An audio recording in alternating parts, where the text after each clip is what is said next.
我一直咧都好好奇喎，回收啲膠樽咧，佢最尾咧咪會顯示咧嗰個咧減排放係幾多嘛？咁咧嗱，我就試下咧做下個 test。咁咧呢個係1.25 litre 啦，跟住呢個 size 咧就係2 litre 啦。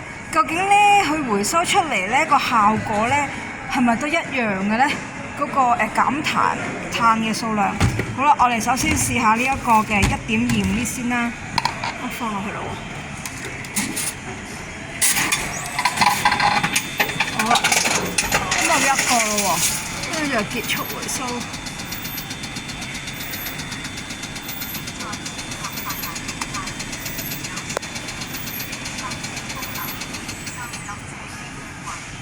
佢有24克嘅，咁我又試下用呢一個嘅2 litre 啦，試下個情況係點先。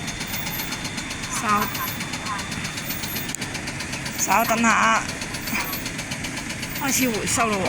咁我而家試下用個2 litre 裝嘅，俾佢回收啦。咁開始啦。好啦，咁回收完之後咧，結束回收啦，跟住拍卡啦，下一步咯喎。咦？點解都係24克嘅？佢個塑膠容量應該唔一樣 ，size 唔同，應該嗰個咧減碳嗰個應該會唔一樣，應該都一樣。